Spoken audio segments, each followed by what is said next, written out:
Look at this fog. Fucking 30 minutes after noon, and there's still fog.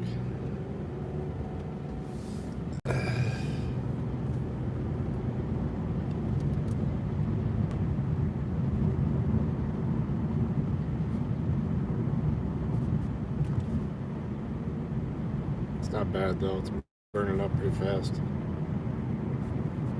And as long as may seem to me necessary, Their their indications and even their directions, it is because their authority is imposed on me by no one, neither by men nor by God. Otherwise I would repel them with horror, and bid the devil take their counsels, their directions, and their services, certain that they would make me pay, by the loss of my liberty and self-respect, for such scraps of truth, wrapped in a multitude of lies as they might give me.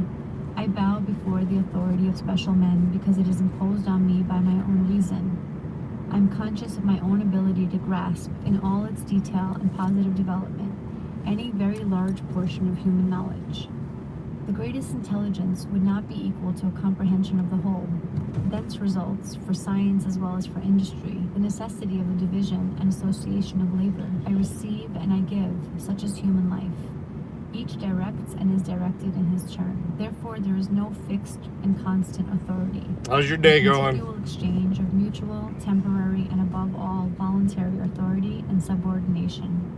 This same reason forbids me, then, to recognize a fixed, constant, and universal authority, because there is no universal man, no man capable of grasping in all that wealth of detail, without which the application of science to life is impossible. All the sciences, all the branches of social I got meetings, teams meetings and stuff like that when I get to the and if he wished to take Monroe. advantage thereof to impose his authority upon us, it would be necessary to drive this man out of society. Been looking at people's pictures of all the trees down up there, so we'll see how cleaned up it is when we get up there. I'll take 23 up and cut across just to see. Might get some cool stuff, some cool images. Yeah. See, you watch any of my idiot son stuff from last night? His new truck just plowing through trees with it. What a fucking asshole. Chapter 8. Lysander Spooner, No Treason, Number 6. Lysander. Constitution of No Authority. Abolitionist and attorney Lysander Spooner's essay No Treason consisted of 3 parts. It is the third part, oddly numbered as 6, that holds the most sway today. The Constitution is like a no-gun zone sign for conservatives, in that the only people it would bind are those who are already generally honest and peaceable. The ones who would lie or commit harm would simply look at a piece of paper and scoff. With unrelenting logic, Spooner dissects the sanctity of the Constitution and demonstrates that it cannot be said to have moral authority over anyone. And now, Lysander Spooner, as read by Camille Foster. 1. The Constitution has no inherent authority or obligation. It has no authority or obligation at all unless it's a contract between man and man. And it does not so much as even purport to be a contract between persons now existing. It purports at most to be only a contract between persons living 80 years ago. And it can be supposed to have been a contract then only between persons who had already come to years of discretion, so as to be competent to make reasonable and obligatory contracts. Furthermore, we know historically that only a small portion, even of the people then existing, were consulted on the subject, or asked or permitted to express their consent or dissent in any formal manner. Those persons, if any, who did give their consent formally, are all dead now. Most of them have been dead 40, 50, 60, or even 70 years. And the Constitution, so far as it was their contract, died with them. They had no natural power or right to make it obligatory on their children. It is not only plainly impossible in the nature of things that they could bind their posterity, but that they did not even attempt to bind them. That is to say, the instrument does not purport to be an agreement between anybody but the people then existing, nor does it, either expressly or impliedly, assert any right, power, or disposition on their part to bind anybody but themselves. Let us see. Its language is, we the people of the United States, that is, the people then existing in the United States, Didn't say in that, order to though. form a more perfect union, ensure domestic tranquility, provide for the common defense, promote the general welfare, and secure the blessings of liberty to ourselves and our posterity, do ordain and establish this Constitution for the United States of America. It is plain, in the first place, that this language as an agreement purports to be only what at most it really was, viz., a contract between the people then existing and, of necessity, binding as a contract only upon those then existing. In the second place, the language neither expresses nor implies that they had any intention or desire, nor that they imagined they had any right or power to bind their posterity to live under it. It does not say that their posterity will, shall, or must live under it. It only says, in effect, that their hope and motives in adopting it were that it might prove useful to their posterity as well as to themselves by promoting their union, safety, tranquility, liberty, etc. Suppose an agreement were entered into in this form. We, the people of Boston, agree to maintain a fort on Governor's Island to protect ourselves and our posterity against invasion. This agreement, would clearly bind nobody but the people then existing. Yeah, but it doesn't say that. It would assert no right, power, or disposition on their part to compel their posterity to maintain such a fort. It would only indicate that the supposed welfare of their posterity was one of the motives that induced the original parties to enter into the agreement.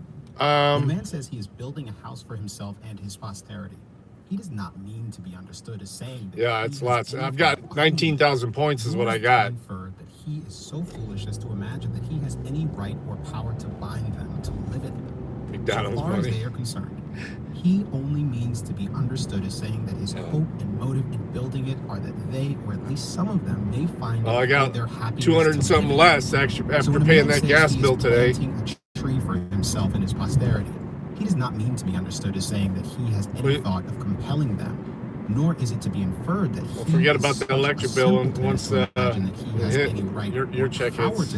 I've never had a disconnect there. Acceptable to their posterity, that it might promote their union, safety, tranquility, and welfare, and that it might tend to secure to them the blessings of liberty.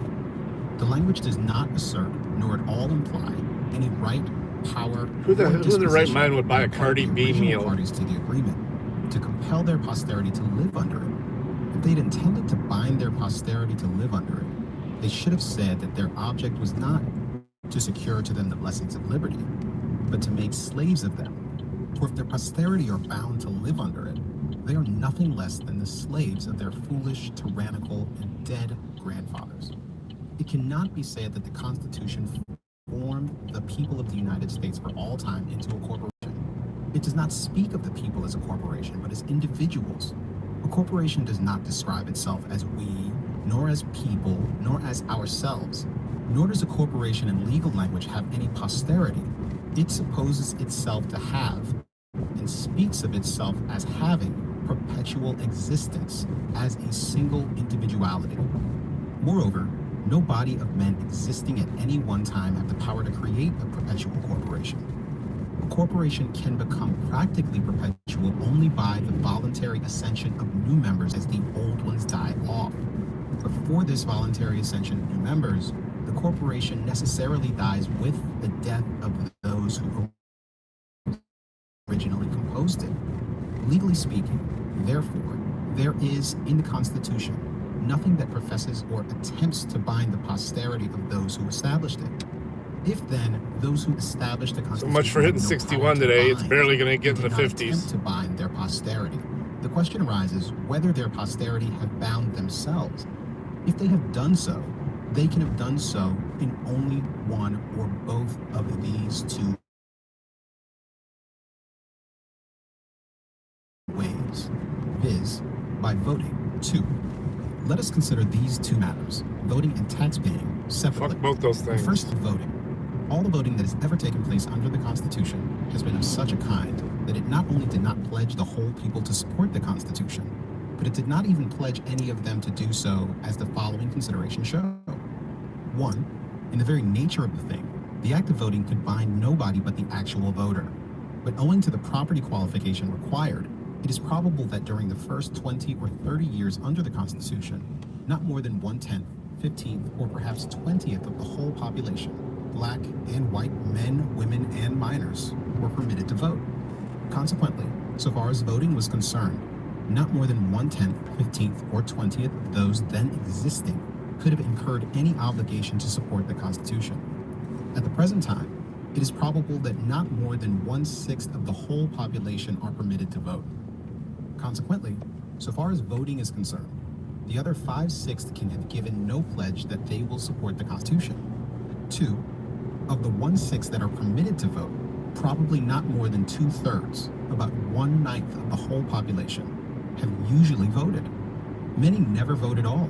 Many vote only once in 2, 3, 5, or 10 years, in periods of great excitement. No one, by voting, can be said to pledge himself for any longer period than that for which he votes. If, for example, I vote for an officer who is to hold his office for only a year, I cannot be said to have thereby pledged myself to support the government beyond that term. Therefore, on the grounds of actual voting, it probably cannot be said that more than 1/9 or 1/8 of the whole population are usually under any pledge to support the Constitution. 3. It cannot be said that by voting a man pledges himself to support the Constitution unless the act of voting be a perfectly voluntary one on his part. Yet, the act of voting cannot properly be called a voluntary one on the part of any very large number of those who do vote. It is rather a measure of necessity imposed upon them by others than one of their own choice. On this point, I repeat what I said in the former number, viz., in truth, in the case of individuals, their actual voting is not to be taken as proof of consent, even for the time being. On the contrary, it is to be considered that without his consent having ever been asked, a man finds himself environed by a government that he cannot resist, a government that forces him to pay money, render services, and forgo the exercise of many of his natural rights under the peril of weighty punishment. He sees, too, that other men practice this tyranny over him by the use of the ballot. He sees further that, if he will but use the ballot himself, he has some chance of relieving himself from this tyranny of others by subjecting them to his own. In short, he finds himself without consent, so situated that, if he uses the ballot, he may become a master. If he does not use it, he must become a slave. And he has no other alternative than these two. In self-defense, he attempts the former. His case is analogous to that of a man who has been forced into battle where he must either kill others or be killed himself. Because, to save his own life in battle, a man attempts to take the lives of his opponents. It is not to be inferred that the battle is one of his own choosing. All right, here we go. Neither in the contest with the ballot, which is a mere substitute for a bullet, because as his only chance of self-preservation, a man uses Need me a to send ballot, you a few is bucks? to be inferred that the contest is one into which he voluntarily You get paid tomorrow, entered, right? that he voluntarily set up all his own natural rights as a stake against those of others, to be lost or won by the mere power of numbers. On the contrary, it is to be considered that, in an exigency into which he has been forced by others, and in which no other means of self-defense offered, he, as a matter of necessity, used the only one that was left to him. Doubtless, the most miserable of men under the most oppressive government in the world, if allowed the ballot, would use it if they could see any chance of thereby ameliorating their condition. But it would Can't even not get my order to go therefore be a through. legitimate inference that the government itself that crushes them was one which they had voluntarily set up or even consented to. Therefore, a man's voting under the Constitution of the United States is not to be taken as evidence that he ever freely assented to the Fuck Constitution, this. I'm gonna go even through for the the time being. drive-through. Consequently, we have no proof Order. that any very large portion, even of the actual voters of the Got United it. States, ever really and voluntarily consent to the Constitution, even for the time being. Nor can we ever have such proof until every man is left perfectly free to consent, or not, without thereby subjecting himself or his property to be distributed or injured by others. As we can have no legal knowledge as to who votes from choice, and who from the necessity thus forced upon him, we can have no legal knowledge as to any particular individual Okay, I did get that it. he voted from choice, or consequently, that by voting he consented or pledged himself to support the government. Legally speaking, therefore, the act of voting utterly fails to pledge anyone to support the government. It utterly fails to prove that the government rests upon the voluntary support of any body. On general principles of law and reason, it cannot be said that the government has any voluntary supporters at all until it can be distinctly shown who its voluntary supporters are. 4. As taxation is made compulsory on all, whether they vote or not, a large proportion of those who vote no doubt do so to prevent their own money being used against themselves, when in fact, they would have gladly abstained from voting if they could thereby have saved themselves from taxation alone, to say nothing of being saved from all the other usurpations and tyrannies of the government. To take a man's property without his consent, and then to infer his consent because he attempts, by voting, to prevent that property from being used to his own end, is very insufficient proof of his consent to support the Constitution. It is, in fact, no proof at all. And as we can have no legal knowledge as to who the particular individuals are, if there are any, who are willing to be taxed for the sake of voting, we can have no legal knowledge that any particular individual consents to be taxed for the sake of voting, or, consequently, consents to Tax support for the sake of Constitution. voting. That seems weird. 5. At nearly all elections, votes are given for various candidates for the same office. Those who vote for the unsuccessful candidates cannot properly be said to have voted to sustain the Constitution. They may, with more reason, be supposed to have voted not to support the Constitution, but specially to prevent the tyranny which they anticipate the successful candidate intends to practice upon them under the color of the Constitution, and therefore may reasonably be supposed to have voted against the Constitution itself. This supposition is the more reasonable, inasmuch as such voting is I don't the even only think that's mode allowed to them of reasonable. expressing their So far, most of these dissent guys, to the I kind of understand their viewpoints, 6. but Spooner, Many votes are usually given for candidates who have no prospect of success. Those who give such votes may reasonably be supposed to have voted as they did with a special intention, not to support but to obstruct the execution of the Constitution, and therefore against the Constitution itself. 7. As all the different votes are given secretly, by secret ballot, there is no legal means of knowing, from the votes themselves, who votes for and who against the Constitution. Therefore, voting affords no legal evidence that any particular individual supports the Constitution. And where there can be no legal evidence that any particular individual supports the Constitution, it cannot legally be said that anybody supports it. It is clearly impossible to have any legal proof that of the crazy? intentions of large numbers of men, where there can be no legal proof of intentions of any particular one of them. 8. There one being no site I legal thought about proof checking that I haven't yet is the NTS, we can only conjecture them. It NTSB. is probable that a very large proportion of those who vote do so on this principle, viz., that if by voting they could but get the government into their own hands, and that of their friends, and use its power against their opponents, they would then willingly support the Constitution. But if their opponents are to have the power and use it against them, then they would not willingly support the Constitution. In short, men's voluntary support of the Constitution is doubtless in most cases wholly contingent upon the question whether, by means Was it of a the Constitution, Toledo blade? they can make themselves Slipping? masters or are to be made slaves. Such contingent consent as that is, in law and reason, no consent at all.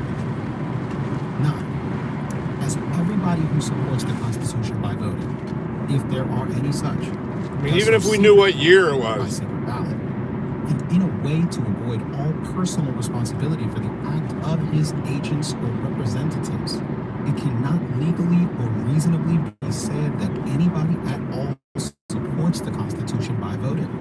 No man can reasonably or legally be said to do such a thing as to assent to or support the Constitution, unless he does it openly and in a way that makes himself personally responsible for the acts of his agents, so long as they act within the limits of the power he delegates to them. 10. As all voting is secret, by secret ballot, and as all secret governments are necessarily with secret bands of robbers, tyrants, and murderers, the general fact that our government is practically carried on by means of such voting only proves that there is among us a secret band of robbers, tyrants, and murderers whose purpose is to rob, enslave, and so far as necessary to accomplish their purposes, murder the rest of the people. The simple fact of the existence of such a band does nothing towards proving that the people of the United States, or any one of them, voluntarily supports the Constitution. For all of the reasons that have now been given, voting furnishes no legal evidence as to who the particular individuals are, if there are any, who voluntarily support the Constitution. It therefore furnishes no legal evidence that anybody supports it voluntarily.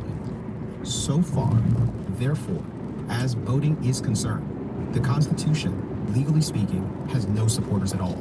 And, as a matter of fact, there is not the slightest probability that the Constitution has a single bona fide supporter in the country.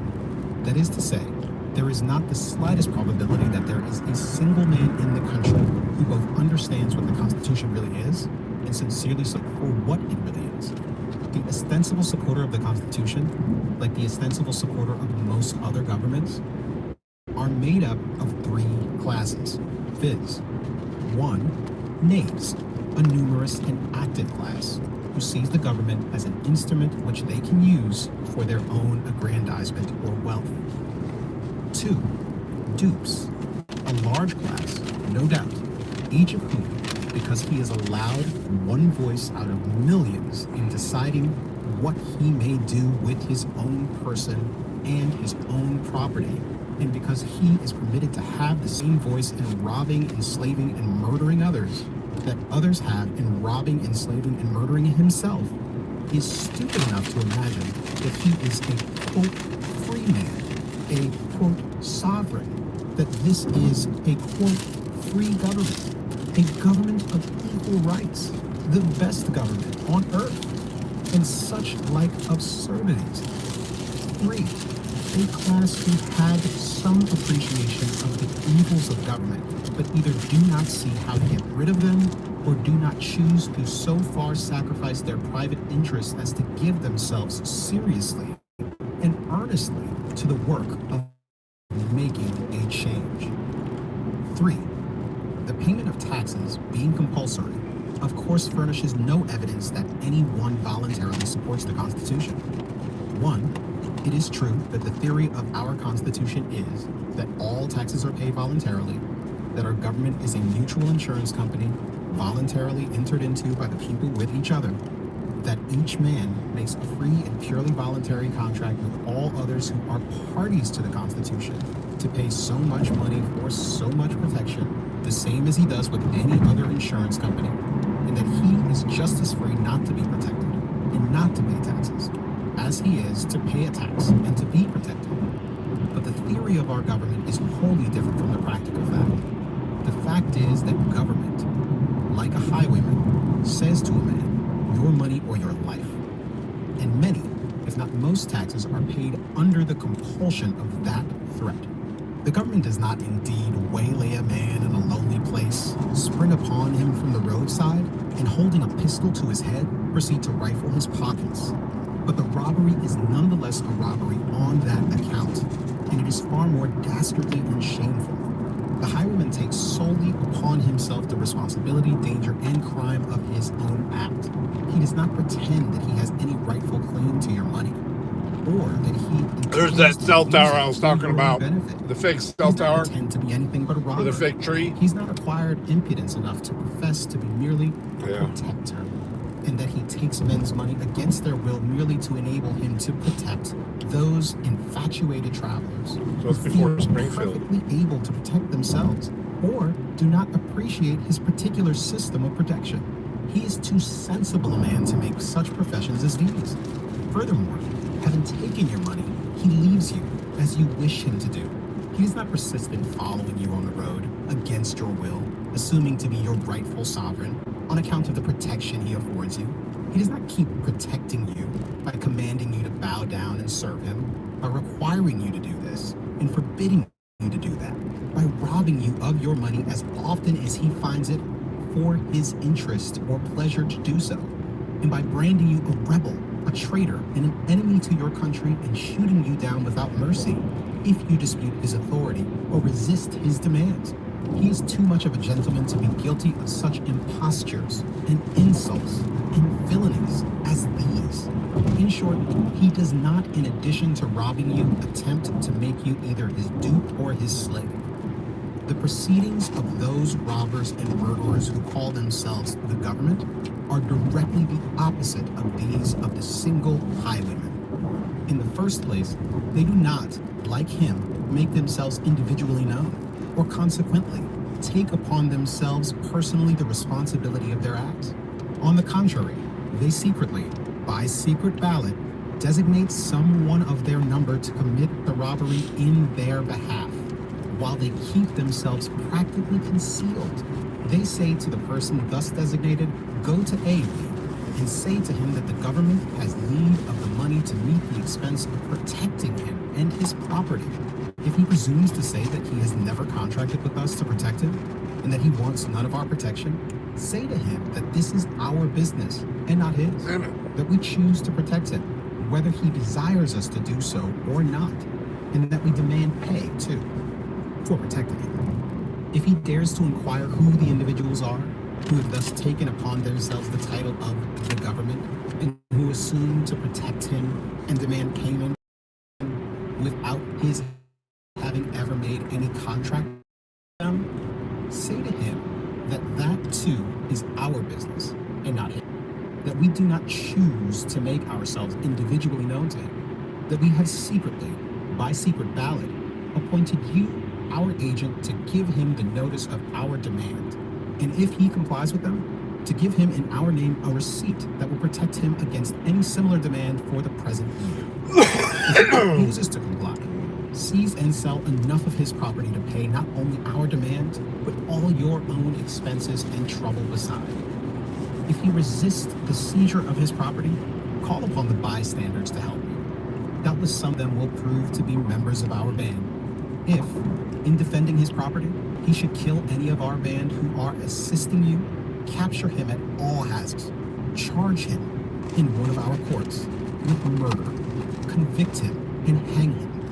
If he should call upon his neighbors or any others who, like him, may be disposed to resist our demands, and they should come in large numbers to his assistance, cry out that they are all rebels and traitors, that our country is in danger. Call upon the commander of our hired murderers. Tell him to quell the rebellion and save the country, cost what it may. Tell him to kill all who resist, though they should be hundreds of thousands, and thus strike terror into all others similarly disposed. See that the work of murder is thoroughly done, and that we may have no further trouble of this kind hereafter.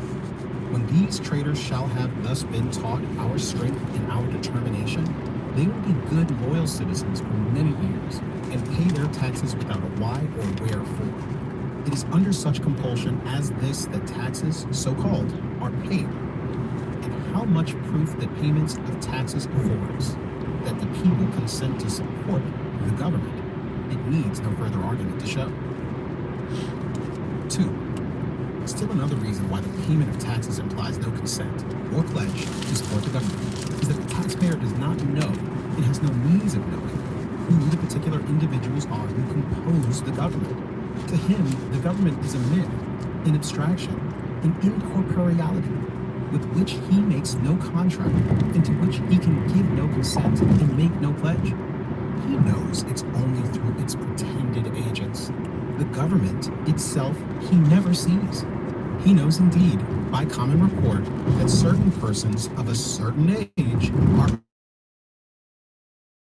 permitted to vote in part of, or, if they choose, opponents of, the government for the time being. But who of them do what vote, and especially how each one votes, whether so as to aid or oppose the government, he does not know, the voting being all done secretly, by secret ballot. Who, therefore, practically composes the government for the time being, he has no means of knowing. Of course, he can make no contract with them, give them no consent, and make them no pledge. Of necessity, therefore, his paying taxes to them implies, on his part, no contract, consent, or pledge to support them. That is, to support the government or the Constitution. 3. Not knowing who the particular individuals are who call themselves the government, the taxpayer does not know who he pays his taxes to. All he knows is that a man comes to him representing himself to be the agent of the government, That is, the agent of the secret band of robbers and murderers who have taken to themselves the title of the government and have determined to kill everybody who refuses to give them whatever money they demand to save his life. He gives up his money to take his agent. But as this agent does not make his principles individually known to the taxpayer, the latter, after he has given up his money, knows no more who are the government, that is, who were the robbers, than he did before. To say, therefore, that by giving up his money to their agent, he entered into a voluntary contract with them, that he pledged himself to obey them, to support them, and to give them whatever money they should demand of him in the future, is simply ridiculous. 4. All political power, as it is called, rests practically upon this matter of money. Any number of scoundrels having money enough to start with can establish themselves as a government, because with money they can hire soldiers, and with soldiers extort more money, and also compel general obedience to their will. It is with government as Caesar suffused them more money. For this reason, whoever desires liberty should understand these vital facts. Every man who puts money into the hands of a government, so-called, puts in its hands a sword which will be used against himself to extort more money from him, and also to keep him in subjugation to its arbitrary will. 2.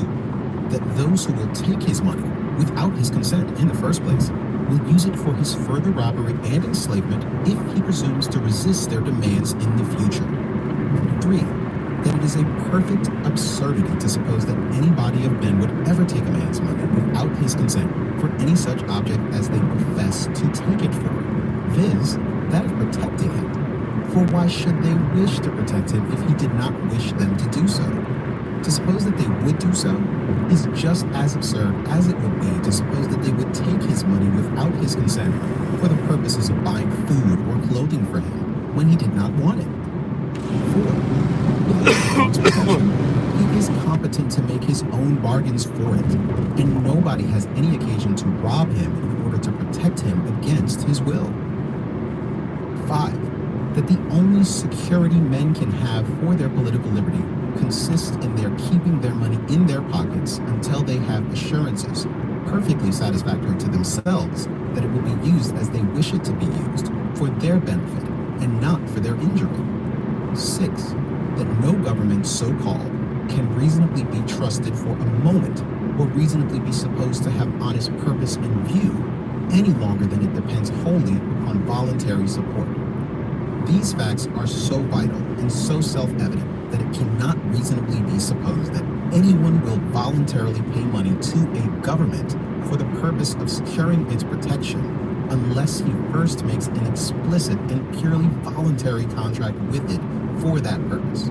It is perfectly evident, therefore, that neither such voting nor such payments of taxes as actually takes place proves anybody's consent or obligation to support the Constitution.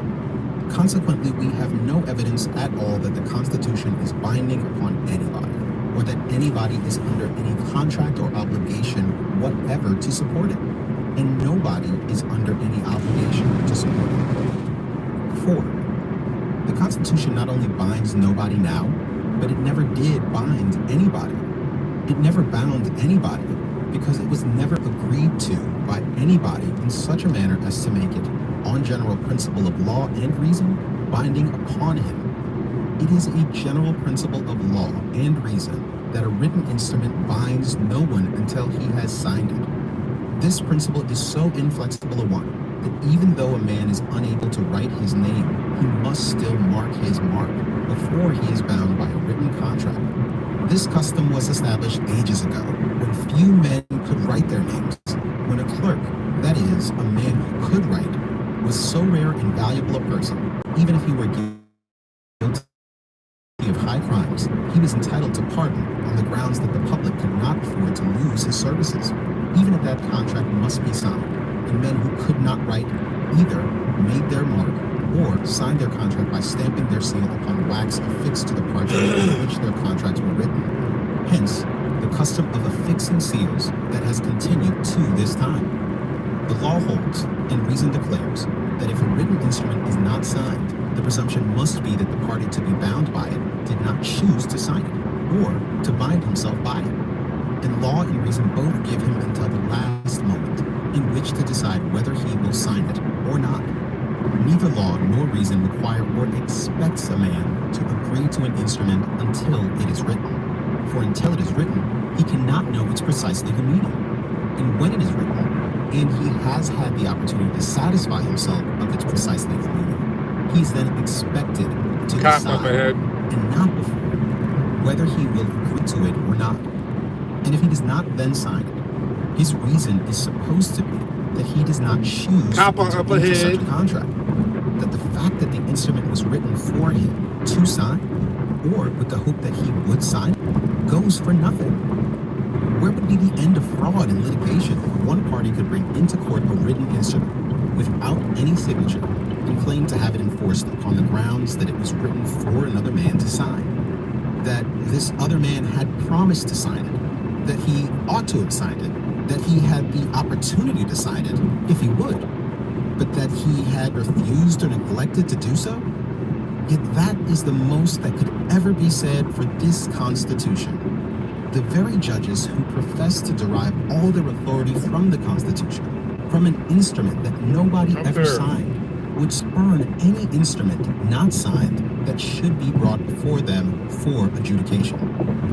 Moreover, a written instrument must, in law and reason, not only be signed, but must also be delivered to the party or to someone for him, in whose favor it is made, before it can bind the party making it. The signing is of no effect unless the instrument be also delivered, and a party is at perfect liberty to refuse to deliver a written instrument after he has signed it. He is as free to refuse to deliver it as he is to refuse to sign it. The Constitution was not only never signed by anybody, but it was never delivered by anybody, or to anybody's agent or attorney.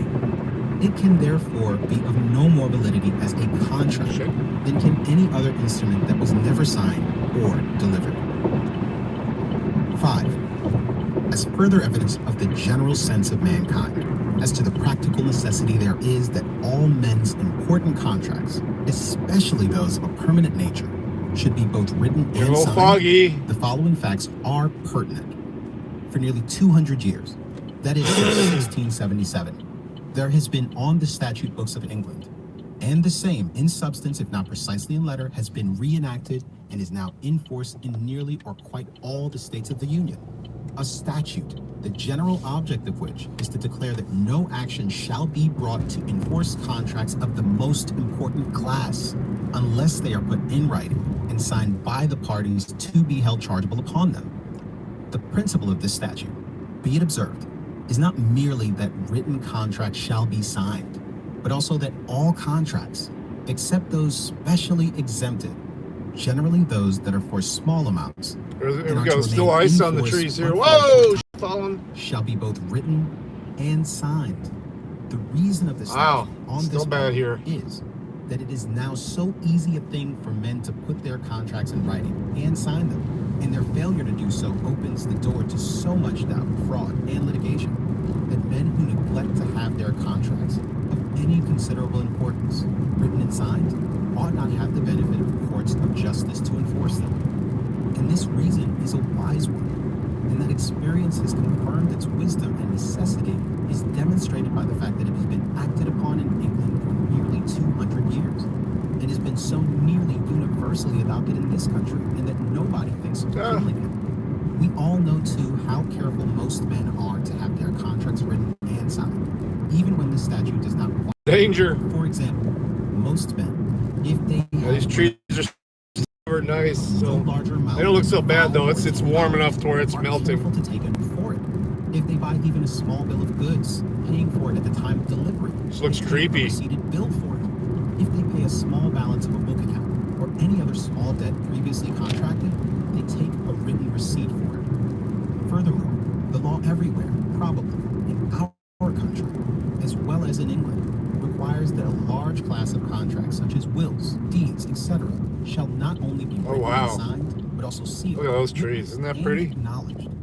And in the case case of married women Big old conveying plow their there, rights too. in real estate, the law in many states requires that women shall be examined separate and apart Ooh, from we got their trees in the husbands road here. and declare that they sign their contracts free of any fear or compulsion of their husbands. Such are some of the precautions which the law requires, and who never have to bind us, but which, it is claimed, has nevertheless bound 3 generations of men, consisting of many millions, and which, it is claimed, will be binding upon all the millions that are to come, but which Oh, look at nobody this. ever signed, sealed, delivered, witnessed, or acknowledged, and which few persons, compared with the whole number that are claimed to be bound by it, have ever read, or even seen, or ever will read or see. And of those who ever have read it, or ever will read it, scarcely any 2, perhaps no 2, have ever agreed, or ever will agree as to what it means. Moreover, the supposed contract, which would not be received in any court of justice sitting under its authority, if offered to prove a debt of $5 owing by one man to another, is one by which, as it is generally interpreted by those who pretend to administer it, all men, women, and children throughout the country and through all time surrender not only their property, but also their liberties and even their lives into the hands of men who by this supposed contract are expressly made wholly irresponsible for their disposal of them. And we are so insane or so wicked as to destroy property and lives without limit in fighting to compel men to fulfill a supposed contract, which, inasmuch as it has never been signed by anybody, is on general principles of law and reason, such principles as we are all governed by in regard to other contracts, the merest newspaper, binding upon nobody, fit only to be thrown into the fire, or, if preserved only to serve as a witness and a warning of the folly and wickedness of mankind. 6. It is no exaggeration, but a literal truth. Yeah, lots of big trays got caught up. Looks like they've pretty much cleared it up, as though. it is interpreted by those who pretend to administer it, the properties, liberties, and lives of the entire people of the United States are surrendered unreservedly into the hands of men who, it is provided by the Constitution itself, shall never be questioned as to any disposal they make of them. Thus, the Constitution, Article 1, provides that for any speech or debate or vote in either House, they, the senators and representatives, shall not be questioned in any other place. The whole lawmaking power is given to these senators and representatives when acting by a 2/3 vote, and this provision protects them from all responsibility for the laws they make. The Constitution also enables them to secure the execution of all their laws by giving them power to withhold the salaries of and to impeach and remove all judicial and executive officers who refuse to execute them. Thus, the whole power of the government is in their hands, and they are made utterly irresponsible for the use they make of it. What is this but absolute irresponsible power? It is no answer to this view of the case to say that these men are under oath to use their power only within certain limits. For what care they, or what should they care for oaths or limits when it is expressly provided by the Constitution itself that they shall never be questioned or held to any responsibility for violating their oaths or transgressing those limits? Neither is it any answer to this view of us in 2 or 6 years. For the power of each set of men is absolute during the term for which they hold it. And when they can hold it no longer, they are succeeded only by men whose power will be equally absolute and irresponsible. Neither is it any answer to this view of the case to say that men holding this absolute irresponsible power must be men chosen by the people or proportion of them to hold it. A man is nonetheless a slave because he is allowed to choose a new master once in a term of years. Neither are a people any the less slaves because permitted periodically to choose new masters. What makes them slaves is the fact that they now are and are always hereafter to be in the hands of men whose power over them is and always is to be absolute and irresponsible. The right of absolute and irresponsible dominion is the right of property, and the right of property is the right of absolute irresponsible dominion. The two are identical, the one necessarily Thörs too, because I keep disconnecting. They say they are our servants. I've driven. But this declaration involves an absurdity, a contradiction. I've seen no signs of power in any of these houses either. Agent, attorney, or representative, and be at the same time uncontrollable by me and irresponsible to me for his acts. No lights It is inside, of no nothing. importance that I appointed him and put all the power in his hands. If I made him uncontrollable Well, that one's got a by me lamp on. and Okay. irresponsible to me, he is no longer my servant, agent, attorney, or representative. If I gave him absolute irresponsible power over Right. my property, I gave him I think power. last night is If I when gave most him of this absolute cleanup was irresponsible power happening. over myself, I made him my When those master. things were getting heavy and falling across the roads, everything's cleared out pretty much. Whether I called him master or The servant, store's open. agent, It's got power. The only question is, what power did I put Little into corner this? store here. Was it an absolute and irresponsible one, or a limited and responsible one? For still another reason, they are neither our servants, agents, attorneys, nor representatives. And that reason is that we do not make ourselves responsible for their acts. If a man is my servant, agent, or attorney, I necessarily make myself responsible for his acts done within the limits of the power I have entrusted to him. If I have entrusted him as my agent with either absolute power or any power at all over the persons or properties of other men than myself, I thereby necessarily make myself responsible to those other persons for any injuries he may do them, so long as he acts within the limits of the power I have granted him. But no individual who may be injured in his person or property by acts of Congress can come to the individual electors and hold them responsible for acts of their so-called agents or representatives. This fact proves that these pretended agents of the people, of everybody, are really the agents of nobody. If then nobody is individually responsible for the acts of Congress, the members of Congress what are you are tagging me nobody's in? agents. And if they are nobody's agents, they are themselves individually responsible for their own acts and for the acts of all employed. And the authority they are exercising is simply their own individual authority. And by the law of nature, the highest of all laws. Okay. Anybody who is injured by their acts, anybody who My is wrist is deprived just by vibrating. them It said of I got his property tagged. or his liberty, has the same right to hold them individually responsible that he has to hold any other trespass. I'm not going to switch to desktop today. I'm going to take this in the same because rights to resist them. I got an And appointment their at agents 4:10. that he has to resist any Get my ears other pinned back a bit. trespasser. 7. I couldn't get It it is for plain later. then that on general principle of law and reason, such principles as Wow, the that water's law high, and law man. in courts of justice and in common life. That is a deep The ditch too. Constitution is no contract. That Flooded. acting without any legitimate authority at all. That on general principle of law and reason, that they are mere usurpers, and that everybody not only has Got the some right, serious but spring is cleaning to do bound once that to dries treat them up. as such.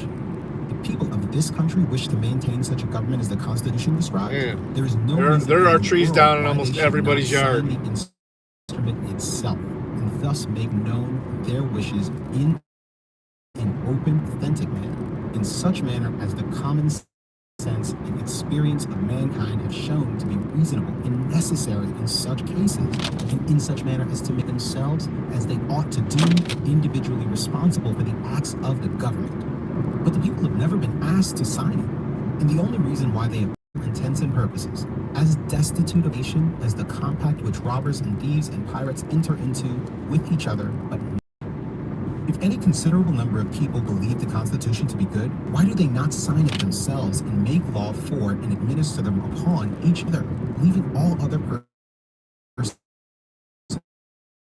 who do experiment for themselves? How can they have the face to impose the Constitution upon, or even to recommend it to, others? Plainly, the reason for such absurd and inconsistent conduct is that they want the Constitution not solely for any honest or legitimate use it can. I do, and I have them on actually. But for the dishonest and illegitimate power it gives them over the persons and properties of others. But for this latter reason, all their eulogiums on the Constitution, Keep all going their through exhortations and all their little clouds of expenditures fog, in so blood to sustain it would be wanting. 8. The Constitution itself, then, being of no authority, on what authority does our government practically rest? On what grounds can those who pretend to administer it claim the right to seize men's Oh. property, to restrain them of their Big old natural branch liberty of there. action, industry, and trade, and to kill those who deny their authority to dispose of men's properties, liberties, and lives at their pleasure or discretion. The most they can say, in answer to this question, is that some half, 2/3, or 3/4 of the male adults of the country have tacit understanding that they will maintain a government under the Constitution, that they will select by ballot the person to How's administer it, and that those persons who may receive a majority or plurality of their ballots shall act as their representatives. Got them retirees out there in their lawn already, picking up branches. And by Shit. their authority.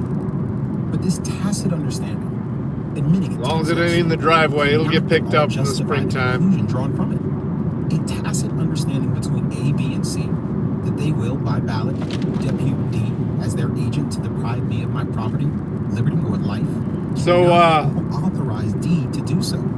Mrs. Indoctrination and I are going to be driving to Chicago, or Pittsburgh tomorrow. Agent than he would be if he Completely opposite direction. acted on his Pittsburgh. own responsibility alone. So, Neither am I bound we're to gonna do a little recognize dual him as stream their there. agent, nor can he legitimately claim to be their agent when he brings no written authority from them accrediting him as such. I am under no obligation to take his word as to who his principles may be, or whether he has any.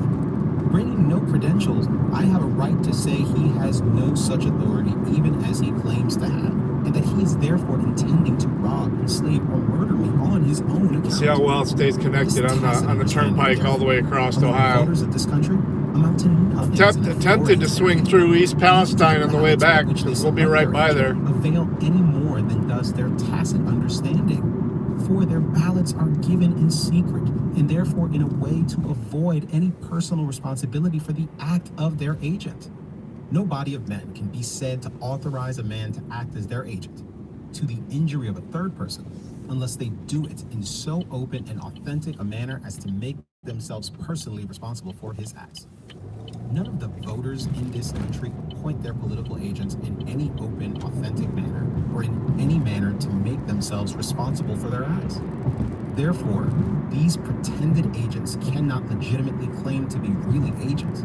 Somebody must be responsible for the acts of these pretended agents. And if they cannot show any open and authentic credential from their principles, It's not they icy, cannot lady. in Come law on. or reason be said to have any principles.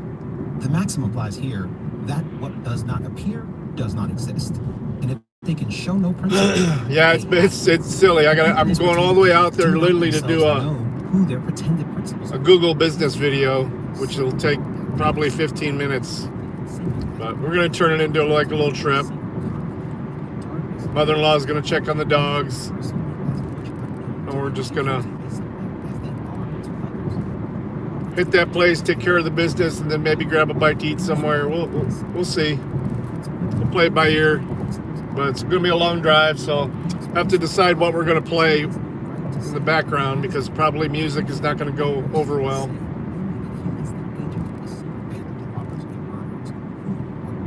Like I said, we'll be right by East Palestine, so I kind of want to go by there, but we'll see.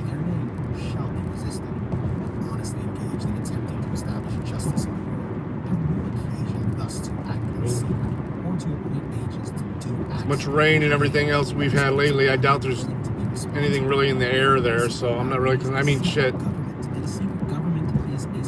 Booty Judge and Trump have already gone out there, so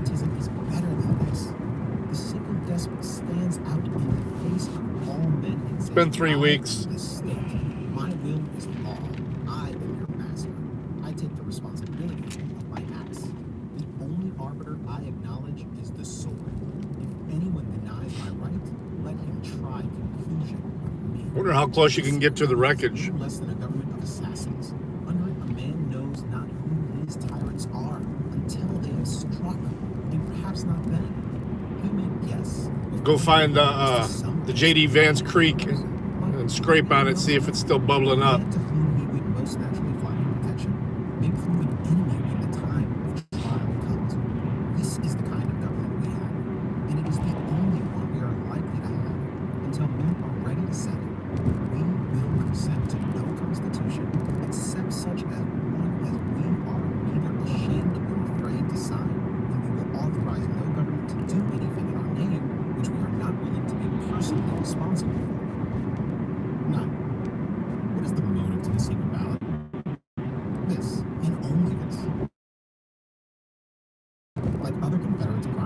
those who use it are not friends but enemies. They are afraid to be known and to have their individual doings known, even to each other. They can contrive to bring about a sufficient understanding to enable them to act in concert against other persons. But beyond this, they have no confidence and no friendships among themselves. In fact, they are engaged quite as much in schemes for plundering each other as in plundering those who are not of them.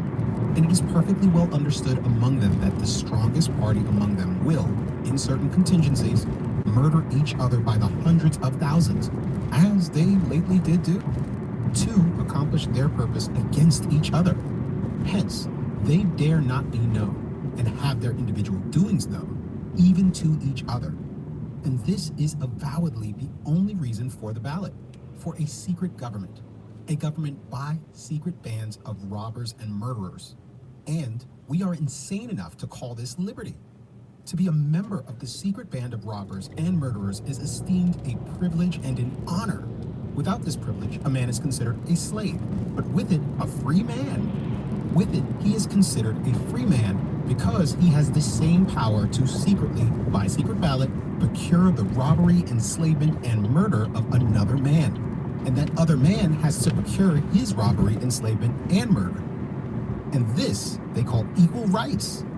If any number of men, many or few, have the right to govern the people of this country, let them make and sign an open compact with each other to do so.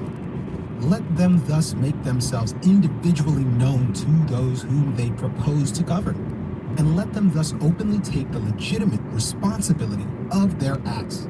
How many of those who now support the Constitution will ever do this? How many will ever dare openly to proclaim their right to govern, or to take the legitimate responsibility of their acts? Not one. 10. It is obvious that, on general principle of law and reason, there exists no such thing as government created by or resting upon any consent, compact, or agreement of the people of the United States with each other.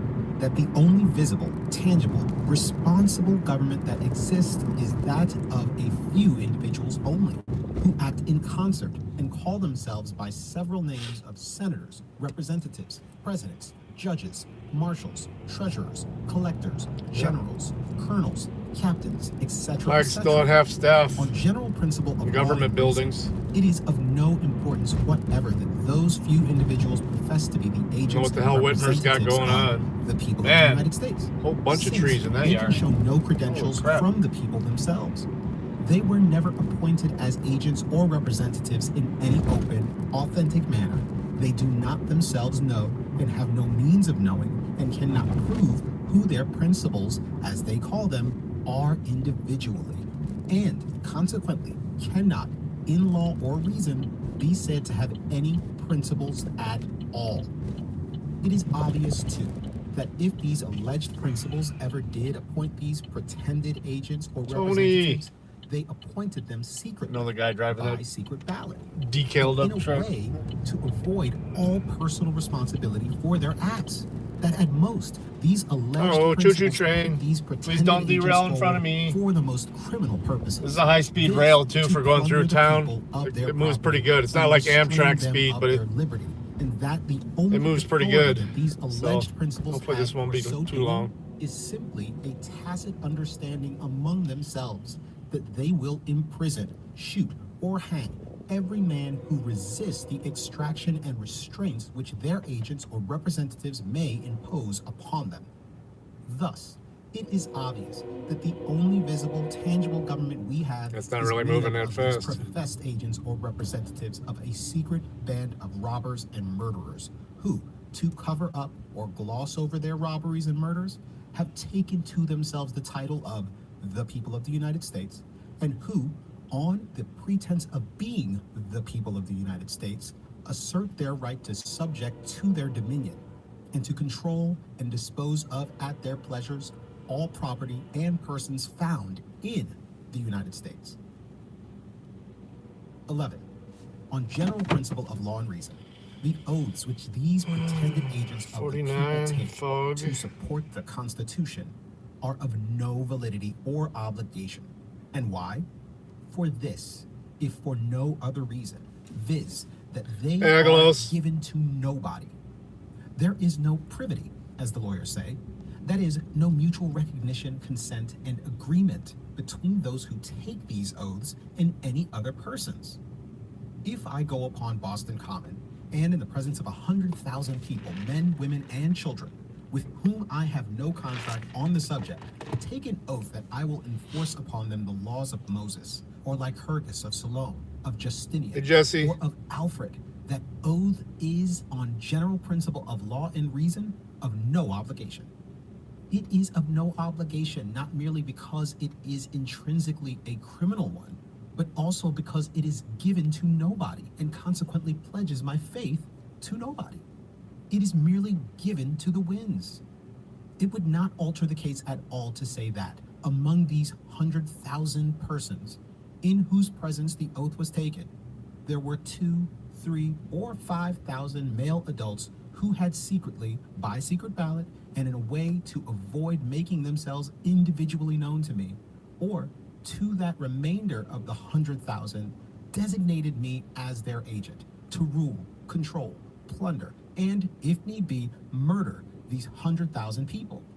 The fact that they had designated me secretly and in a manner to prevent my knowledge of them individually prevents all privity between them and me, and consequently makes it I got an unmarked impossible car that there behind can me. be any contract or pledge of faith on my part towards them. For it is impossible that I can pledge Look. my faith in any legal sense to a I don't know if man you guys whom can I see it. You can't. neither know Way out the back window. It's a nor have black, any looks means like a of knowing Tahoe. individually. So far as I am concerned, then, these Got 2, the side- 3, or side 5,000 spotlights persons on are it, a though. secret band of robbers and murderers It's who have unmarked, but secretly and it's in a definitely way not to save undercover. themselves from all responsibility for my acts, got lights in the designated dashboard, I me can as see their it. agent, and have, through some other agents or pretended agents, made their wishes known to me. But being nevertheless individually unknown to me, and having no open, authentic contract with me, my oath is, on general principle of law and reason, of no validity as a pledge of faith to them. And being no pledge of faith to them, it is no pledge of faith to anybody. It is mere idle wind. At most, it is only a pledge of faith to an unknown band of robbers and murderers whose instrument for plundering and murdering other people I thus publicly confessed myself to be. And it has no other obligation than a similar oath given to any other unknown body of pirates, robbers, and murderers. For these reasons, the oath taken by the members of Congress to support the Constitution are, on general principle of law and reason, of no validity. They are not only criminal in themselves and therefore void, but they are also void for the further reason that they are given to nobody. It cannot be said that, in any legitimate or legal sense, they are given to the people of the United States, because neither the whole nor any large portion of the whole people of the United States ever, either openly or secretly, appointed This or designated is, these men the book is as their called agents. Anarchist Handbook by Michael Malice. The great This body section is about Lysander that Spooner, his writings. Men, women, and children were never asked or even permitted to signify in any formal manner, either openly or secretly, their choice or wish. It's kind of a on the group subject. of a bunch of different The most these members of ANCAP Congress and can say volunteerist in favor of their writings. appointment is simply this: each one can say for himself, Got "I crime have scene evidence tape. satisfactory to myself that there exists Caution scattered throughout tape. the country Bunch of a trees band down of men there. having a tacit understanding with each other and calling themselves the people of the United States, whose general purposes Yeah, I are like to Michael control Malice. and plunder each other and This all book other isn't the persons in greatest, country, and so far as they can, We'll trust even to it in since we their paid a credit neighboring for it. countries, and to kill every man who shall attempt to defend his person and property against their schemes of plunder and domination. Who these men are, individually, I have no certain means of knowing, for they sign no papers. I'll turn They it back give on. no I'm not going to open, switch to authentic the evidence desktop of their today. individual I'm going to membership. keep it on the They are not phone known individually just because I'm going to even be be each other. leaving. They are apparently as much for an afraid of appointment. being individually known to each other as of being about 2 known hours, to so other persons. I'm gonna take you down with me. I'll bring this. I'll play the book on the laptop though here.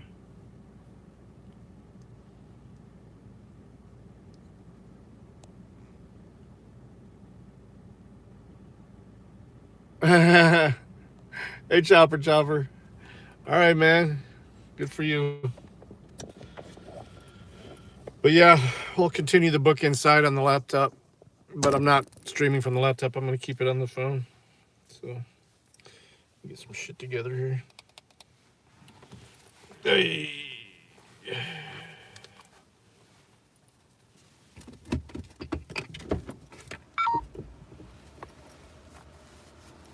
Putting shit in my pockets. Need a stand for the phone.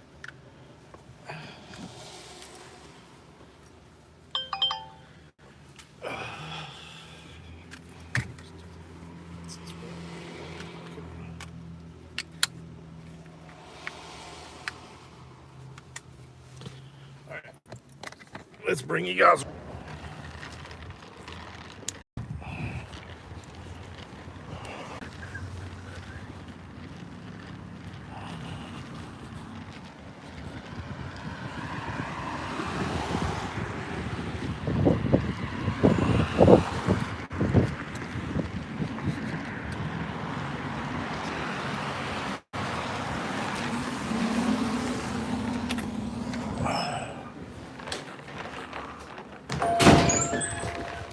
Howdy. Now you're getting here, huh? Yeah, my day's just starting, man. I work until 11 every night. You had it. All right.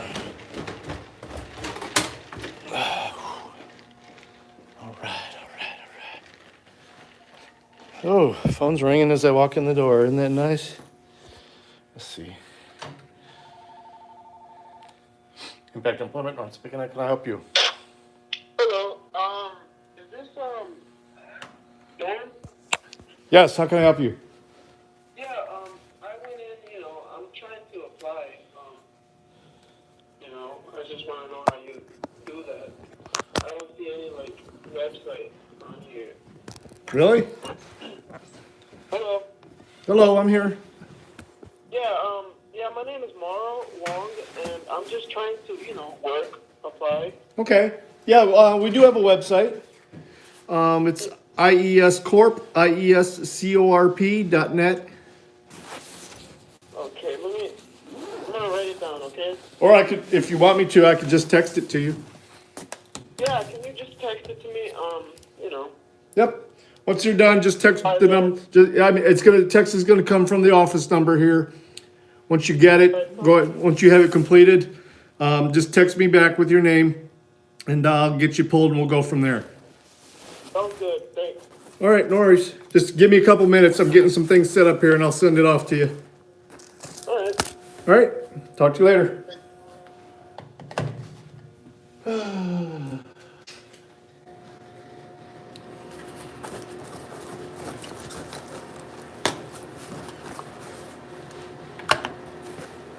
right. Laptop one.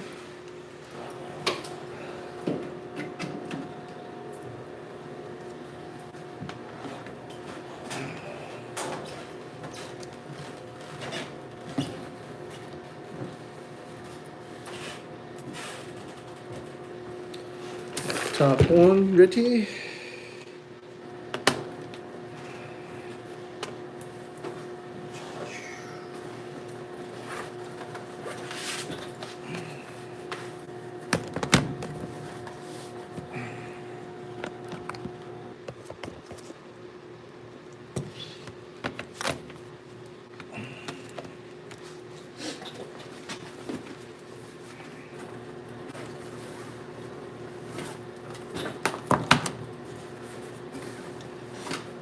So 4:10. That means I gotta leave. Yeah, about 2 hours.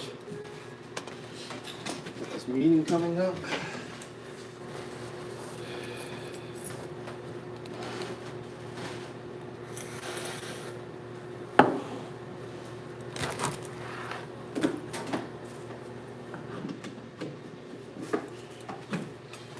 We're not gonna be here long, guys.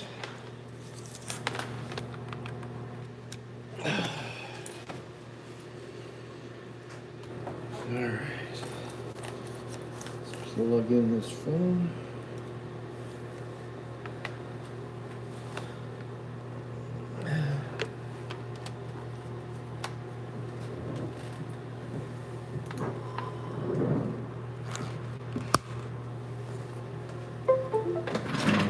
Sounds like it's plugged in. Woo! It's chilly in here. All right, let's get the book going again.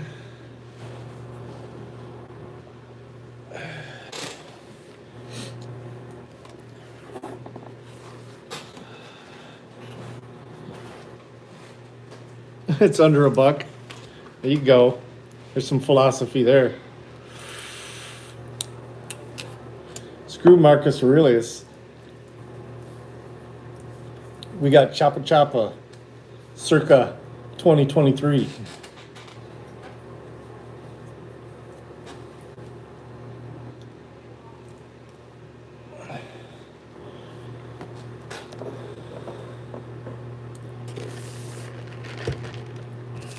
Got paid. That bill.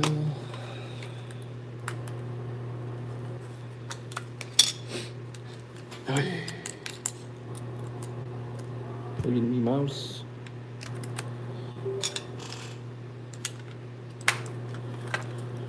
All right.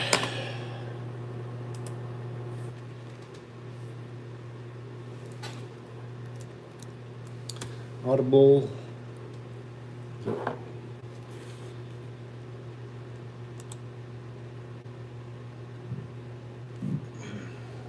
Oh, I actually had them pulled up here. Ancient Philosophers. I had that playing. And I closed it. Freedom is the only worthy goal in life. It is. Yuck. Whatever. We're gonna listen to Audible. So I kind of want to plow through this book.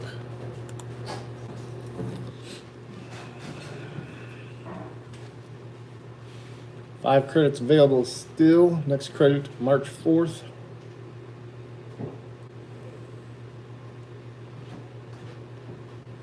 Library. There it is.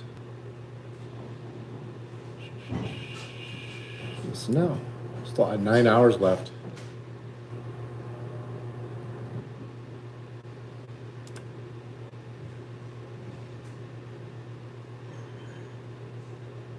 Otherwise, that by giving their votes secretly for certain agents to do their will. But although these men are individually unknown both to each other and to other persons, it is generally understood in the country that none but the male persons of the age of 21 years and upwards can be members. It is also generally understood that all male persons born in the country have What up, D certain News? complexions and in some localities certain amounts of property. And I popped in into some yours a couple cases, times. Even persons of foreign birth are permitted to be He was driving through members. the But it appears through the that mountains there, though, so it usually kept going in and not out. one half, two Mine did thirds, too, or even in though some cases I wasn't in no three-fourths of mountains. all who are thus permitted to become members of the band ever exercise or consequently prove their actual membership in the only mode in which they ordinarily can exercise. Sure, voting. literally, yeah. This by giving their votes secretly for the officers or agents Trying to get of this the heat. band. It's supposed to be warm, a bit warmer today, but don't feel. I'm not feeling it. I think it's the wetness. Thus tending to prove that the band, instead of being a permanent organization, is a merely Oh, pro heater tempore underneath this affair, desk. with those who Ooh. choose to act with it for the time being. The gross number of these secret votes, or what purports to be their gross number, in different localities is occasionally published. Whether these reports are accurate or not, we have no means of knowing. It is generally supposed that great fraud are often committed in depositing them. They are understood to be received and counted by certain men who are themselves appointed for that purpose by the same secret process by which all other officers and agents of bands are selected. According to the reports of these receivers of votes, for whose accuracy or honesty, however, I cannot vouch, and according to my best knowledge of the whole number of male persons in my district who, it is supposed, were permitted to vote, it would appear that one half, two thirds, or three-fourths actually did vote. Who the men were, individually, who cast these votes, I have no knowledge. For the whole thing was done secretly. But of the secret votes thus given for what they call members of Congress, the receivers reported that I had the majority, or at least a larger number than any other person. And it is only by virtue of such a designation that I am now here to act in concert with other persons similarly selected in other parts of the country. It is understood among those who sent me here that all other persons so selected will, on coming together at the city of Washington, take an oath in each other's presence to support the Constitution of the United States. By this is meant a certain paper that was drawn up 80 years ago. It was never signed by anybody, and apparently has no obligation, and never had any obligations, as a contract. In fact, few persons ever read it. Oh, yeah? Doubtless Is it the that much largest different? number of those who voted for me and the others That reminds me, never let me even get this saw it, or Metis now class pretend ready. to know what it means. Nevertheless, it is often You spoken guys get of to listen in the to country as stupid the stuff, Constitution of the United States. because half the people that work for us don't know how to For use some this reason or texting another, program. the I men got who to sent sit me through the here class seem again. to expect that I, and all with whom I act, will swear to carry this Constitution into effect. I am Yeah, therefore at least I'm getting ready paid to for take it. this oath and to cooperate No with freaking all idea. others similarly selected who are I mean, I thought ready Medicaid to was take the a, same I mean, oath. it's distributed by the This states, is but it's, most that any member the of program Congress can rules say are in still proof federal, that aren't he has they? any constituency, that he represents any body, that his oath to support the Constitution is given to anybody, or pledges his faith to anybody. He has no open, written, or other authentic evidence such as is required in all other cases that he was ever appointed an agent or representative of anybody. He has no written power of attorney from any single individual. He has no such legal knowledge as is required in all other cases by which he can identify a single one of those who pretend to have appointed him to represent them. Of course, his oath, professedly given to them to support the Constitution, is on general principle of law and reason an oath given to nobody. It pledges his faith to nobody. If he fails to fulfill his oath, not a single person can come forward and say to him, "You have betrayed me or broken faith with me." No one can come forward and say to him, "I appointed you my attorney to act for me. I require you to swear that, as my attorney, you would support the Constitution. You promised me that you would do so, and now you have forfeited that oath you gave to me." No single individual can say this. No open, avowed, or responsible association or body of men can say this to him, because there is no such association or body of men in existence. If anyone should assert that there is such an association, let him prove it. If he can, who compose it? Let him produce, if he can, any open, written, or authentic contract signed or agreed to by these men, forming themselves into an association, making themselves known as such to the world, appointing him All right, I need to as their fix some things agent, here. and making themselves individually The business part's or right. as an Okay, association we'll leave that there. I'm gonna responsible switch the for his name here acts on the done account by back to my their name. authority. Until all this can be shown, no one can say that, in any legitimate sense, there is any such association, or that he is their agent, or that he ever gave his oath to them, or ever pledged his faith to them. On general principle of law and reason, it would be a sufficient answer for him to say to all individuals and all pretended associations of individuals who should accuse him of a breach of faith to them, "I never knew you. Where is your evidence that you, either individually or collectively, ever appointed me your attorney? That you ever required me to swear to you? That, as your attorney, I would support the Constitution, or that I have now broken any faith I ever pledged to you? You may or may not be members of that secret band of robbers and murderers who act in secret, appoint their agents by secret ballot, who keep themselves individually unknown even to the agent they thus appoint, and who, therefore, cannot claim that they have any agents, or that any of their pretended agents ever gave his oath or pledged his faith to them. I repudiate you altogether. My oath was given to others with whom you have nothing to do, or it was idle wind, given only to the idle winds. Be gone. 12. For the same reason, the oaths of all the other pretended agents of this secret band of robbers and murderers are, on general principle of law and reason, equally destitute of obligation. They are given to nobody, but only to the winds. The oaths of these tax gatherers and treasurers of the band are, on general principle of law and reason, of no validity. If any tax gatherer, for example, should put the money he receives into his own pocket and refuse to part with it, the members of this band could not say to him, "You collected that money as our agent and for our use, and you swore to pay it over to us or to those we should appoint to receive it. You have betrayed us and broken faith with us." It would be a sufficient answer for him to say to them, "I never knew you. You never made yourself individually We'll be known traveling to me. tomorrow, I never Jesse. gave my oath to you. You have a good day, as too. individuals.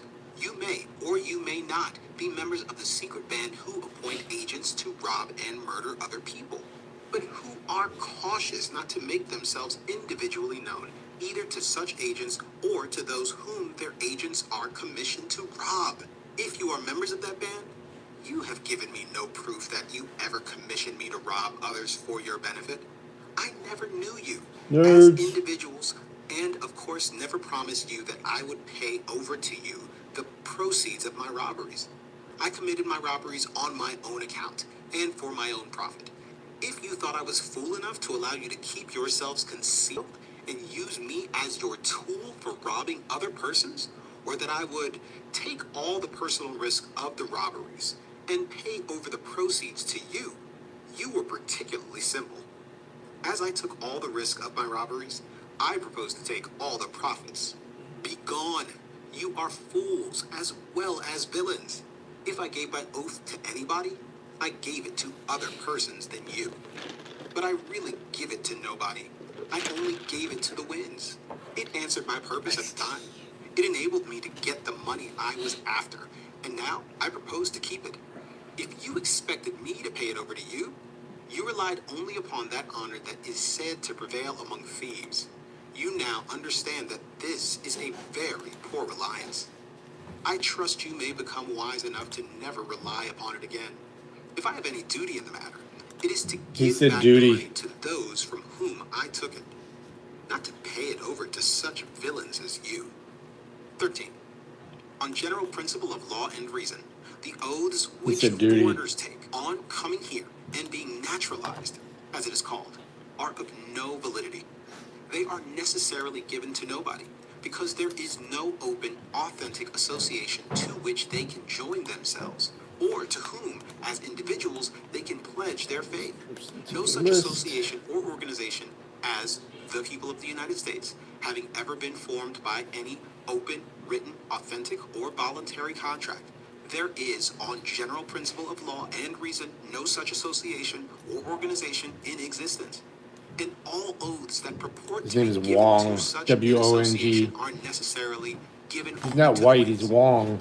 They cannot be said to be given to any man or body of men as individuals, because no man That sounds or gay. body of men can come forward with any proof that the oaths were given to them as individuals or to any association of which they are members.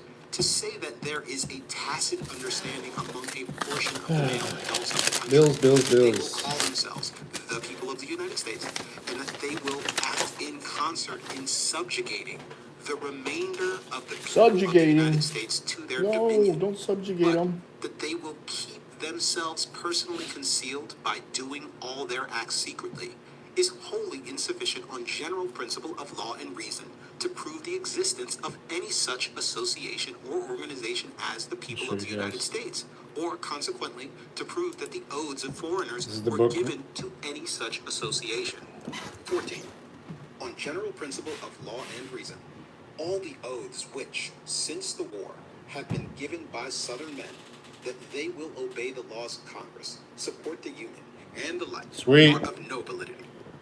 We'll Such get her oaths pulled are out. valid not only because they were extorted by We'll military get that power damsel fixed, and the threat too. of confiscation, and because they are contravention of man's natural rights to do as they please about supporting the government, but also because they were given to nobody.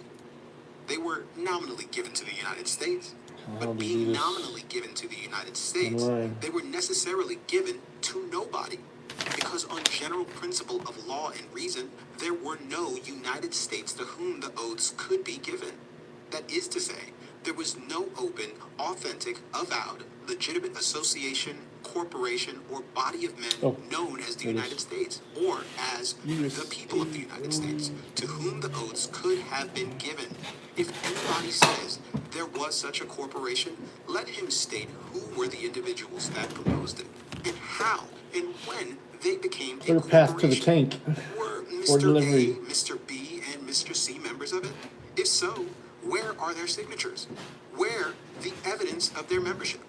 Where the records? Where the open, authentic proof? There is none. Therefore, in law and reason, there was no such corporation. On general principle of law and reason, every corporation, association, or organized body of men having a legitimate corporate existence and legitimate corporate right must consist of certain known individuals who can prove, by legitimate and reasonable evidence, their membership. But nothing of this kind can be proved in regard to the corporation or body of men who call themselves the United States. Not a man of them, in all the northern states, can prove by any legitimate evidence, such as is required to prove membership in other legal Hello. corporations, that he... Hi, how you doing? All right. Good, 1 second, I'll be right back. Hello, everyone. Can you hear me? This is Sabrina. Yeah, we hear you, Chris. Sabrina. Thank you. I'm gonna mute my mic though for now. All right. Back to that. himself or any other man whom he can name Still 5 is minutes a out. member of any corporation or association called the United States, or the people of the United States, or consequently that there is any such corporation. And since no such corporation can be proved to exist, it cannot No, I didn't. be proved that the oaths of the Southern men were given to any such corporation. The most Is that book too loud in the can be background? I'm claimed listening to an is that audiobook. The oaths were given to a secret band of Probably robbers will be. and I mean, it's murderers not bad who now, called but we get a bunch themselves of... the United Yeah. Once everybody, States. I'll just keep it Extorted muted those until we get going. But that certainly is not enough to prove We still that got the 5 oaths minutes, are guys. I'm gonna any do this for my obligation. truck because I'm on the road 15. today. No On worries. general principle of law and I'm reason, just I part. don't know where you guys live, but I'm up in Michigan. We had bad ice last night. My home internet's down, they and will obey the orders of their power's down, superior so... officers. Yeah, I'm in Monroe. I'm in Monroe right now. To the government, and so Sorry, are of no obligation. we had a 10 o'clock Independently session this of the morning on criminality this, of the so oath, sorry that about that. for a given number of years he will kill all who Hi, he sorry, may it's really be bright permitted to behind kill, me. without See if I can exercising move my his computer. own judgment or conscience as to the justice or necessity of such killing.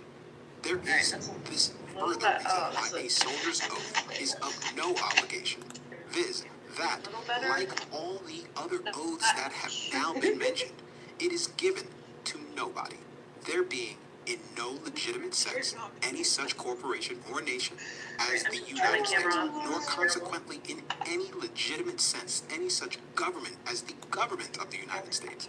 A soldier's oath given to Still or got 4 contract minutes made or with 3 minutes. We'll give such everybody nation some or time. government is necessarily an oath given to or a contract made with nobody. Consequently, such oath or contract can be of no obligation. 16. On general principle of law and reason, the treaties, so-called, which purport to be entered into with other nations by persons calling themselves ambassadors, secretaries, presidents, and senators of the United States, in the name and in behalf of the people of the United States, are of no validity. These so-called ambassadors, secretaries, presidents, and senators who claim to be the agents of the people of the United States for making these treaties can show no open, written, or other authentic evidence that either the whole people of the United States or any other open, avowed, responsible body of men calling themselves by that name ever authorized these pretended ambassadors and others to make treaties in the name of or binding upon any of the people of the United States or any other open, avowed, responsible body of men calling themselves by that name ever authorized these pretended ambassadors, secretaries, and others in their name and behalf to recognize certain other persons calling themselves emperors, kings, queens, and the like as the rightful rulers, sovereigns, masters, 2 more or minutes, guys. We'll get representatives started. of the This different won't take people long whom at they all, assume so, to govern, you to know, 15 or represent, 20 and to minutes at the bind. most. The nations, Good. as they are called, with whom our pretended ambassadors, secretaries, presidents, and senators profess to make treaties are as much myths as our own. On general principle of law and reason, there are no such nations. That is to say, neither the whole people of England, for example, nor any open, avowed, responsible body of men calling themselves by that name, ever by any open, written, or other authentic contract with each other, form themselves into any bona fide, legitimate association or organization, or authorized any king, queen, or other representative to make treaties in their name, or to bind them, either individually or as an association, by such treaties.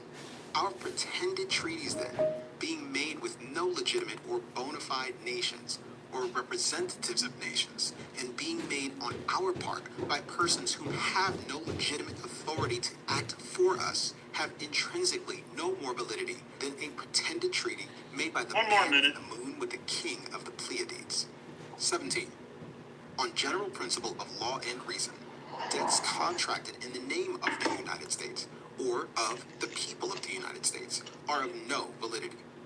It is utterly absurd to pretend that debts to the amount of 2,500 millions of dollars are binding upon 35 or 40 millions of people when there is not a particle of legitimate evidence, such as would be required to prove a private debt that either he or his properly authorized attorney ever contracted to pay 1 cent. Certainly, anybody neither on the this call whole this of the afternoon people that of the was United supposed to be on at 10 nor any a.m.? number of them ever separately or individually contracted to pay I think a everybody. cent of these debts. Certainly, Okay. also, Sorry about neither the that. I'm whole up in Michigan people where of the United ice States hit. nor any Power number and of internet's been ever down. by It's been any kind of chaotic. written or authentic and voluntary contract You united totally did themselves it. as a firm, corporation, or association by the name of the United States or the Daniela people of said the she's United having States, sound and issues.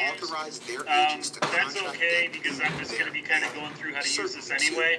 there is If any in of you have existence questions, no such firm, corporation, or feel association free to as the United interrupt. States And or then the wherever, people of I the don't know United who's States, with formed by Daniela, any open, she written, can or use the chat authentic feature and to ask voluntary questions. contract, and having corporate property. But don't with hesitate which to interrupt pay me, guys, these if you guys debts. have any questions. How We'll move then here. is it possible on any general principle of law or reason that debts I'm going to go are ahead and get binding started. upon nobody individually Is everybody can be using binding Metis upon today, 40 or is this millions of something people where collectively, we're when kind on of treating general everybody and like they've legitimate never principle used of this law before? and Am I kind of? reason, I these know 40 that millions of Gina people mentioned neither she have wanted me to nor show ever everybody how to had use any the group corporate text property, feature.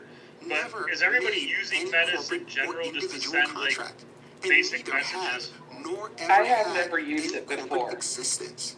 Who Okay. then created these Anyone debts else? in the name of the United New to States? this. Why, at most, only a few persons calling themselves members Okay. of Congress, So we got a etc., mix. I'm seeing who some people pretend use to it, some people represent don't. the people of the United States, but who I'll kind of, really I don't want represent to, only a this will only secret take band about of 10 robbers minutes and to step murderers through, maybe who 15. wanted So I'm going to money get started, carry guys. on the robberies I'm going to and kind of go through murders the in which basics. they were then engaged, And feel free to and stop me who if you have intended questions, to okay? extort from the future people This of is the what the United web States app looks by like. robbery You and all have threats an of murder email and from real Metis murder, at some if point that with a should prove username and a necessary. password. The means Within to that pay email, these there's a debts. login button, and This then you band enter of your robbers username and and murderers, password, who were and the you're real in. If you principals do in not have contracting that these debts, is a secret password and because username, its let me members have know, never and entered into any we can go open, ahead and written, send you avowed, out or that authentic information and contract get you by started. which they may be individually This is what our known web to app the looks world, like. Along the or left-hand even to column each here, other. these are The chronological real or conversations. pretended If I click on any who one of these, it brings up the contracted actual these debts conversation in their the name middle. were selected, if selected I'm at going to all, get rid of the for the switchboard purpose if you guys secretly don't use by it. secret ballot, But here's the and in a conversation. way If I'm going to send a furnish new text evidence just to one against person, I go none up here of to the new principals message. individually. And these And I'm going to principals enter were a cell really phone number known right here. individually, neither to their pretended representative who contracted these debts in their behalf, nor to those who test. lent the money. The then I money, hit send. therefore, was all That's sent borrowed now. and lent in the dark. I can tell that That it's is, been delivered by men the who green did check not mark see right each here. other's It's all faces time and or date know stamped. each other's names, And then who if you could guys are not sharing then phone and numbers, cannot which I now believe you identify are, each other you can as tell who principals sent the in the outbound transaction, message with this little and gray who box here consequently that says can Steve prove Welch should have your no name there as contract well. with each other. I'm going to Furthermore, reply to this the money message was now all and kind of lent show you a and couple borrowed for different criminal features. purposes. That is, for purposes of robbery and murder. And for this reason, the contracts were all intrinsically void. So you'll notice a and couple would things have here. been so, even though the real parties